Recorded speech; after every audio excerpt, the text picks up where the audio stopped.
Tell the professor. Professor. Okay. Just one more joke. I'm not saying that. How do you determine the sex of a chromosome? Pull down his genes. All right. So last time we had essentially finished up what happens through catabolism. We talked about redox couples, the electron transport system, and how it generates the proton motive force, and then what the proton motive force can be used. The one example we went through was the ATP synthase and how you can use it to generate ATP. So here's a review question from last time. Anybody tell me what the reduction potential is? Yep. So it's C. You want to, its ability to accept electrons. And then one more.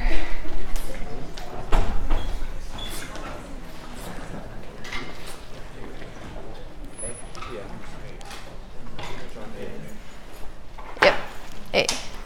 And then what passes the electrons between the two?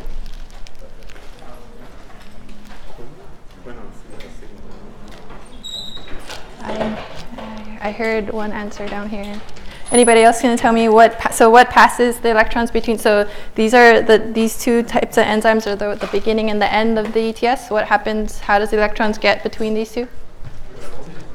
Yep, the quinones. Okay. The quinone pool? No. 2 slides forward. All right, so today we're going to kind of finish off this topic and talk about the situations where we have anaerobic respiration and then what happens in the cases of lithotrophy and phototrophy.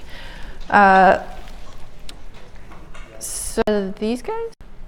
So we'll start off with anaerobic respiration. So we had been talking about the ETS, and the kind of classic example that everybody goes through is where oxygen is the terminal electron acceptor, right? So, but there are a lot of cases where oxygen's not available, and so, but what we've also learned is going through an ETS will generate more energy for the cells, right? So it's, even if there's no oxygen, they still want to be able to generate energy this way, and so they can use alternative terminal electron acceptors.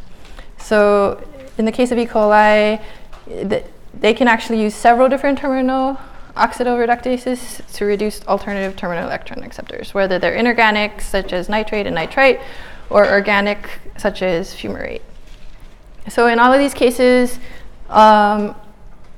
you can also receive electrons from different organic electron donors. So we talked about the example of NADH, but there can also be alternative electron donors. So just remember, just because we only talked about the one thing, there are many mix and match pieces that the different cells do. It says oxidoreductases to reduce alternative. Where are those? Yeah, so that's the other name for the proteins in the first protein in the system. Okay, so they reduce the proteins, or I mean the molecules. So they're assisting the redox couple reactions. They're assisting those reactions. They're not actually necessarily doing them themselves, but all of these are like enzymes, right? So they're bringing the two pieces together, and they are helping them do the different reactions. So you said it's another name for the first protein, which is dehydrogenase? Yeah. Oh. Yep. What are oxidoreductases again? Okay, so here are just some examples of the different electron donors that you can have, and then the terminal electron acceptors that you can have available. And in every case that they're going to need a specialized protein to do this, right? And so in general, the cell will always use the strongest electron donor and the electron acceptor available, because that's what's going to generate them the most energy. And so just because, nitrate is available, if the bacteria is able to use oxygen, if oxygen is also available, of course it's going to pick oxygen first. About these things is that, so these are just the examples, right, of the different things, and it's always, like I said, they're always going to want to pick the best substrates that they have. And so in that environment, those molecules, so like nitrate, these will also are the things that are going to regulate the expression of the specific enzymes that they need for their ETS. And so if nitrate's available, it's going to induce the expression of the proteins that it needs to be able to reduce nitrate. But then you could also imagine if oxygen's available, then that's probably repressing those genes. I guess, so one more point, I guess. Okay, so we're going to go through a couple of examples of these alternative terminal electron acceptors. So the first set is these nitrogen redox couples. So these are just another terminology, the dissimilatory denitrification. So the reduction of oxidized states of nitrogen to yield energy. So this is in contrast to the assimilatory reduction. So this is for fixation into biomass, and we'll talk about that, I think, next time. So here are the essentially redox couples for nitrate, and again, so in these cases, one is these two here are one couple, so then these two here are a couple, these two here, and these two here, right? And so each one can serve it can serve as an acceptor in one and a donor in the next, right? So it's just, again, it's always just dependent on what's available to the cell, and then if that specific species even has the enzymes to be able to help perform these reactions. It's just remember that not every species has every single the genes for every single one of these. And that's especially what you've been doing in lab, right? Is trying to figure out which species can produce certain enzymes and which ones are present. And so it's a common thing that scientists in clinical labs do, is to be able to pick out and see which ones have the specific enzymes to do these different reactions, to identify them. So which one of these is the final electron accepted for the nitrogen? Yes, so it could be any one of these. And then it moves one. Yeah. Yeah.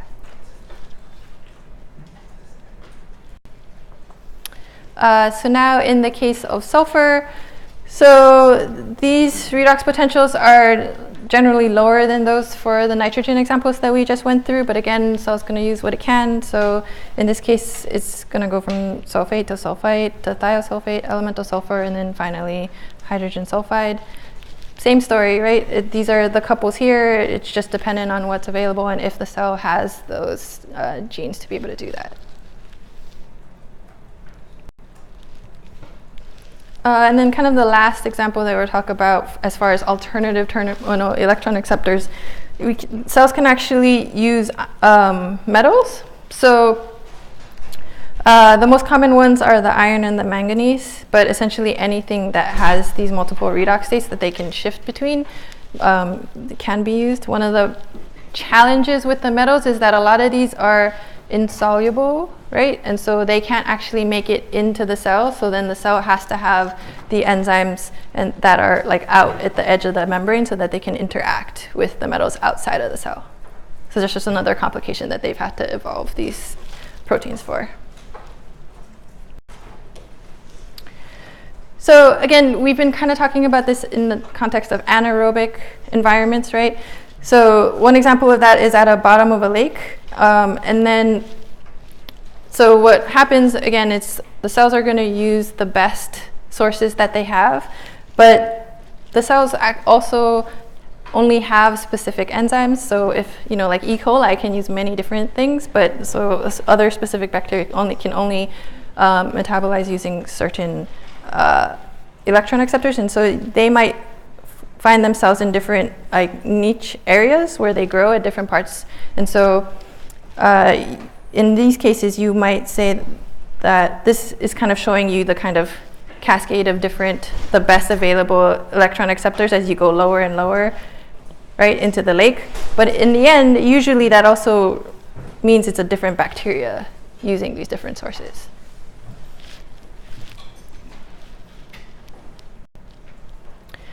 All right, so now we'll kind of shift a little bit to the other end. So we've been talking about the terminal electron acceptor, right?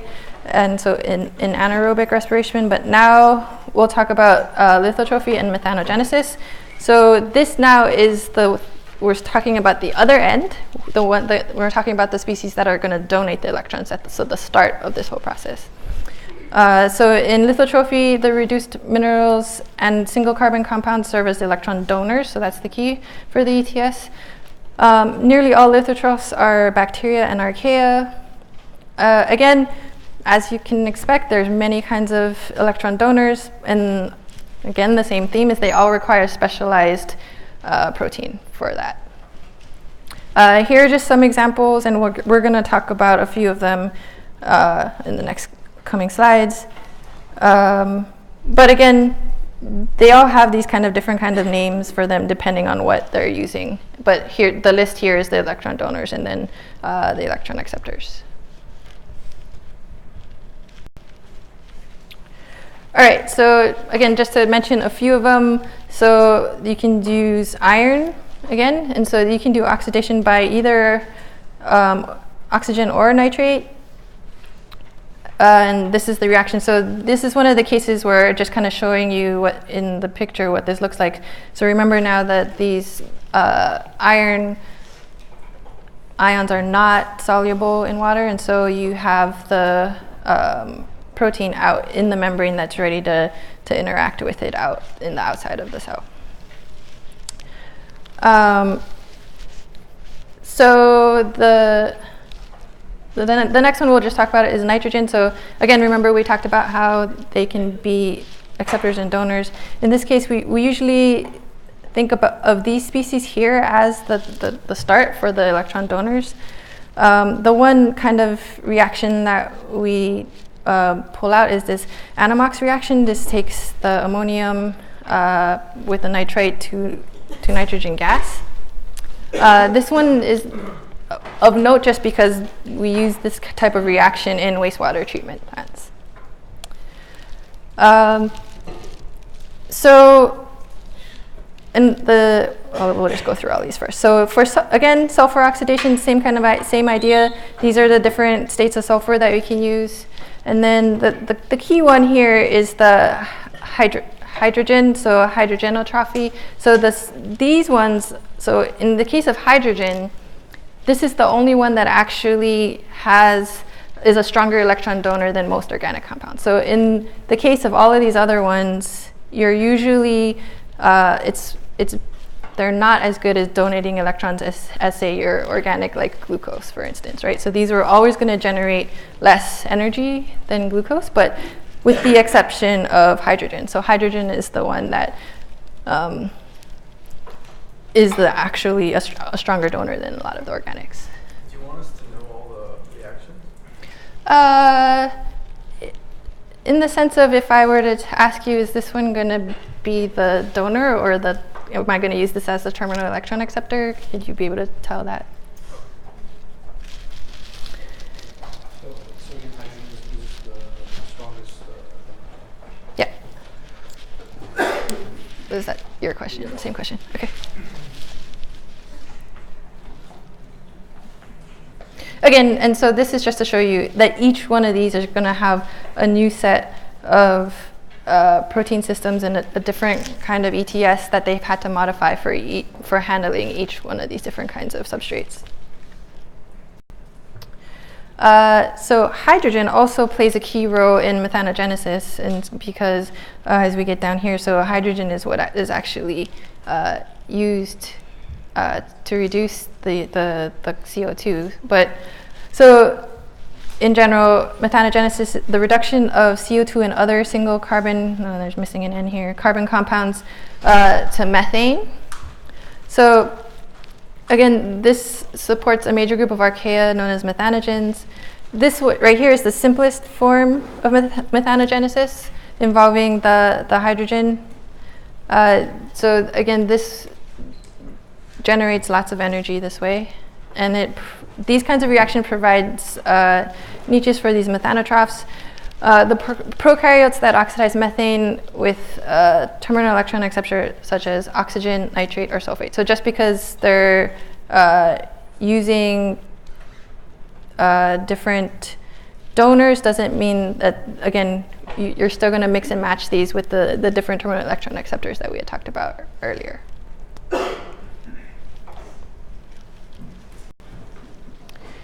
All right, so now we'll switch to phototrophy. So so far we've been talking about the different bacteria getting their electron sources from actual compounds, right? In the case of phototrophy, the energy is coming from the photoexcited electron. So it's the light is actually providing the energy to produce these electrons, and then those electrons we're still talking about in ETS, so those electrons are still transferred to an ETS that may pump protons and generate energy that way. It's just now we're talking about a different source. So the three main kinds of phototrophy are, and we're going to go through all of these, is the bacteriorhodopsin proton pump. Then we have the single cycle chlorophyll-based photosystems 1 and 2, and then the double cycle, the oxygenic Z pathway that's used in photosynthesis. All right, so the kind of the most basic version of these phototrophy systems is this bacteriorhodopsin. These are what we refer to as retinol-based proton pumps. So these are found in the haloarchaea. So bacteriorhodopsin is in this picture here. It's a small membrane protein. It absorbs light with a broad peak in the green range. So what that means is it absorbs in green, so it reflects blue and red, and so these bacteria appear purple. So light is captured by bacteriorhodopsin, and this is what supplements catabolism for energy and heterotrophy for carbon source. So this is what we call photoheterotrophy. So again, it is using the light to kind of trigger all these things to get the energy.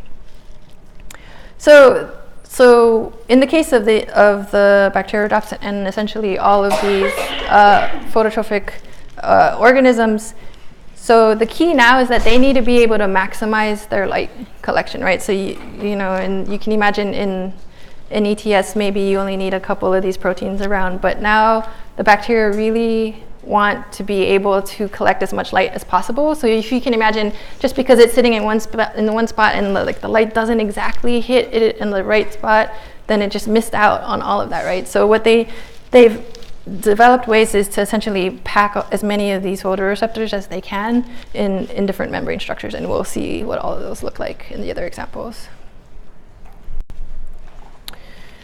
Okay, so the key here is this retinol, which is a cofactor. So in this picture here, it's the series of conjugated double bonds that absorb visible light. So in these light reactions here, so an electron in one double bond is excited to a higher energy level, so that's what's called photoexcitation. The double bond shifts from trans to cis as the electron falls back down to the ground state. And so that is an actual conformational change, right? And so as that conformational change happens, it picks up a proton. And then when it reverts back to trans, it releases that proton and it ends up releasing it on the other side of the membrane. So that's how you generate the proton gradient in this example.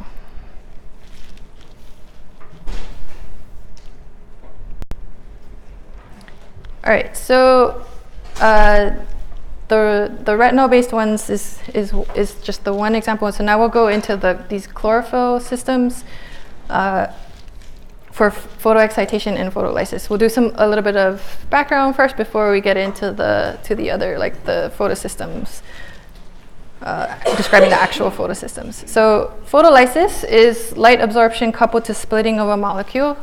So light-driven separation of an electron from a molecule. So that's essentially how these cells are getting the electron and transferring them to the ETS. So the light absorption is allowing them to split molecules and pull those electrons from that. So most commonly thing that you probably know of is the cyanobacteria. So this is just a picture of what the cyanobacteria look like, and this is the kind of the model organism that was used to learn about a lot of these systems. All right, so what's chlorophyll? So chlorophyll is the main light absorbing pigment. So each chlorophyll contains a characteristic chromophore. So this is the light absorbing electron carrier. So that's what's here. So this is again a heteroaromatic ring complex to a magnesium ion. So this is the kind of the common theme, right, with these electron carriers is the heteroaromatic ring that allows for the kind of small the energy transitions. So a chromophore will absorb a photon through a reversible energy transition. Again, that's very similar to what we've been talking about for the different energy carriers. So in this case, you typically talk about chlorophyll A and B. So these absorb in the red and the blue, therefore they reflect in the middle. So they reflect in the middle here, which is green. So that's what gives them the green color.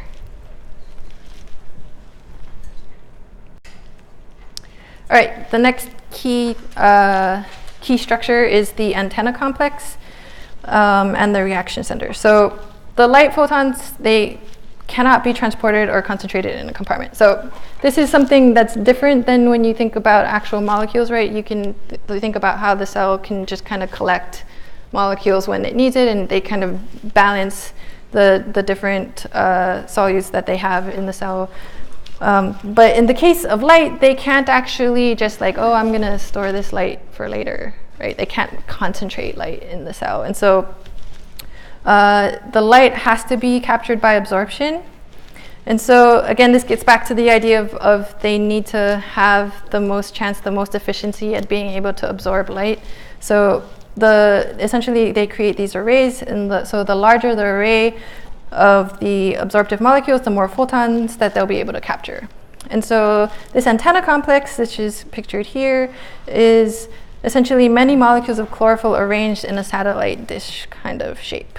And so not only will they kind of increase the number of these chlorophyll molecules by forming this antenna complex, but they also will then have more than one of these antenna complexes and have them centered around what is called the reaction center. So this reaction center is the protein complex in which the chlorophyll photoexcitation connects to the ATS. So it's going to absorb the lights through the antenna complex, and the antenna complex is going to transfer the electrons through until it can get to the reaction center. And the reaction center is what actually interacts with the ETS. So the reaction center passes the electrons to the ETS.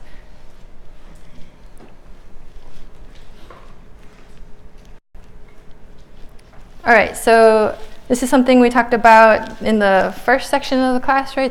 These thylakoids. So these are oval pockets of backfolded photosynthetic membranes. And so these are essentially the membranes where they're going to pack all of these antenna complex and reaction centers in.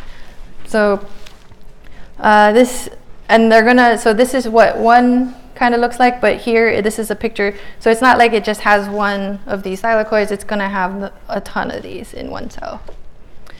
So this essentially gives an incident photon hundreds of chances to meet a chlorophyll at the right angle for absorption. So not only does it just like, oh, it has to be there at the right part of the cell, but it kind of has to be at the right angle. The reaction center kind of has to be at the right angle for the light to come in at. So just being able to pack the cell with all these different antenna complexes, they can increase their chances of absorbing the photon that they need. So these are connected by tubular extensions. The protons are pumped from the stroma across the thylakoid membrane into the lumen. So remember that in ETS it happens in a membrane, right? So in this case, the membrane is here, and so this is also just a picture of the ATP synthase that's kind of embedded in the thylakoid membrane.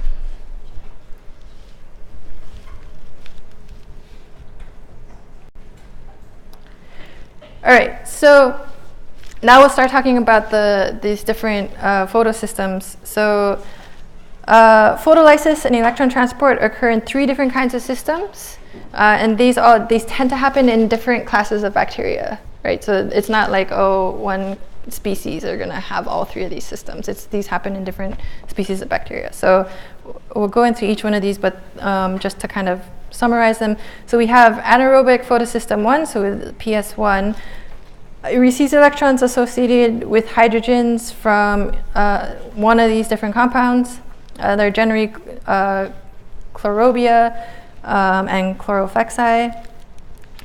Then we have anaerobic photosystem 2. So this one is a little bit different. So it returns an electron from the ETS back to the bacterial chlorophyll. These happen in alpha proteobacteria, purple non-sulfur bacteria. Then finally we have the oxygenic Z pathway. So these are a combination of PS1 and PS2, though they're not the exact same enzymes. They're homologs of these proteins. And so in this case, 2 pairs of electrons are received from 2 water molecules to generate oxygen. And this happens in cyanobacteria and then the chloroplasts of green plants. Yep. What does the Z mean? That's a good question. I don't know. Maybe it's the shape that they think that the electrons are going. I have no idea. I'm not sure. All right, so despite what kind of system we're talking about, all of these forms of photolysis, they share common aspects. So one of them being the antenna system. So again, this is to maximize the chances of photon capture. And they all interact with the reaction center complex. So again, the photon energy in the reaction center is used to separate electron from chlorophyll. And then they all pass their electrons to an ETS, right? So each photo-excited electron from here enters the ETS. And then in each case, they're slightly different. So in this case, the electron, in PS1, the electron is transferred to an ADP+. In PS2, it's replaced by another electron that's returned to the ETS. And then in the oxygenic Z pathway, electron flows from PS2 to PS1, and then which ultimately releases oxygen from water. And then again, just like with all the other ETS that we were talking about, there are energy carriers, and each one is going to be different for each different type of system. And we're going to talk about each system right now. So, okay, the first one, so photosystem 1. So the picture here is from this chlorobium species. So in this case, the reaction center contains bacterial chlorophyll, which is called P840. So this 840 represents the peak absorption. So this is the wavelength that it's going to absorb the most light at, the best light is at 840. For this case, this bacterial chlorophyll can also absorb in the wavelengths between 400 and 550. So not only does it need to have like the right spot on the cell for it to be able to absorb the light, it can only absorb light at specific wavelengths. It's not like it can just absorb any light that hits it. So this is just another factor that the bacteria kind of have to deal with. So in this case, the antenna complex consists of a membrane compartment called the chlorosome. So that's here in this picture. For the chlorobium species, so the chlorosomes can actually contain up to 200,000 molecules of bacterial chlorophyll, and so this one has nearly 100% efficiency for harvesting photons. Okay, so the photon, in this case, the photon absorbed yields sufficient energy to donate the electron to a phyloquinone. So the phyloquinone will donate the electrons to ferredoxin. So this is kind of, if you're trying to relate this back to the ETS that we talked about from E. coli, these kinds of molecules should be ringing a bell. So then the electrons are transferred to ferredoxin NAD plus reductase. And so the 2 electrons can reduce NAD or NADP plus.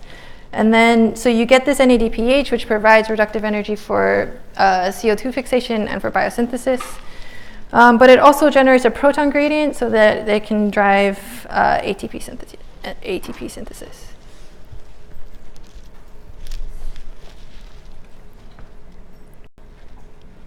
All right, so for photosystem 2, so the example that we have here is from an alpha proteobacteria species. So now in this case, the bacterial chlorophyll is P870.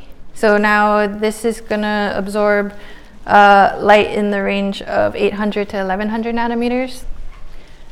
So now the problem with this is that because this is the higher the wavelengths, the lower the energy that you get from it. So it doesn't actually, the photon doesn't actually provide enough energy to reduce NADP+ to NADPH. So now what the bacteria have to do is that it uses the electrons from the P870. They're transferred by low potential quinoles. Again, so remember the quinoles are gonna have to accept electrons at different energy levels. So it uses a special low potential quinole. Transfer that to a terminal cytochrome oxidoreductase.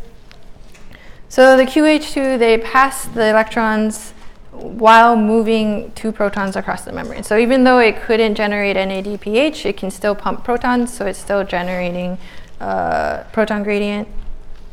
Once it's at cytochrome C, the electrons flow back to the bacterial chlorophyll, where they can be re-excited by photon energy from the antenna complex. So again, these things they're going to recycle the electrons back, but then, so when another photon comes in, it can reuse those electrons. So this kind of cyclic, this is because it's recycling and cycling back, it's known as cyclic photophosphorylation. So again, the electron path traces back to its source. So since PS2 can't reduce NADP+, it requires reverse electron flow. And so it requires energy input, and so it has to spend some ATP to increase the proton potential. And so it can get some of this from catabolism of organic compounds.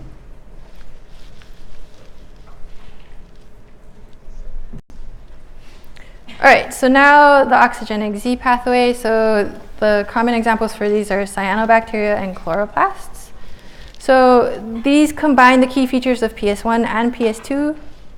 But in this case, again, we talked about this at the beginning, how these are homologs of the individual PS1s and PS2s. So the chlorophylls that they absorb at shorter wavelengths, so higher energy in both cases. So in both PS1 and PS2. So in PS2, it's P680 instead of 870, and then in PS1, it's 700 instead of 840. So in both cases, they get more energy. And so this more energy essentially is what allows them to split water and produce oxygens, because this splitting of water is actually very energy. It requires lots of energy.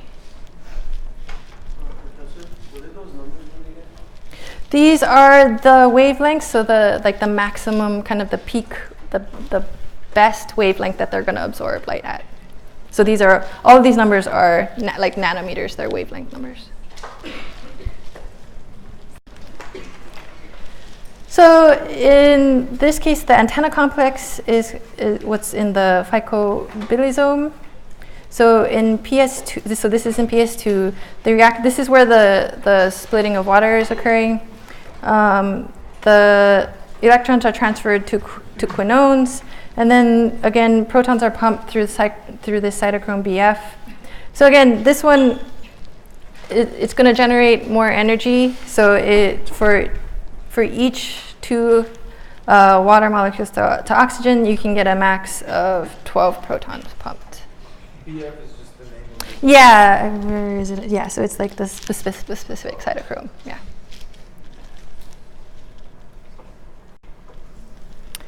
Okay, so from PS1, the electrons are then transferred, from PS2, sorry, the electrons are then transferred to PS1 by this plastocyanin. So this is augmented through absorption of a second photon by PS1. So it can't just like pass it to the other system. It takes another absorbing of another photon to do that. And then the electron flow will then go through ferredoxin, which can now generate NADPH. So the electron flow is similar to that of just like the standard PS1 system that we talked about earlier. But now to release 1 oxygen and fix 1 carbon dioxide, this requires absorption of between 8 to 12 photons. So to get enough energy to do all of this, it's not like it's just like, oh, 1 photon in PS2 and 1 photon in PS1. It actually requires a total of about 8 to 12 for it to get enough energy to do all of this. What else was I going to say about this? Any questions about the different photo systems? Okay, and we'll talk about this a little bit later when we talk about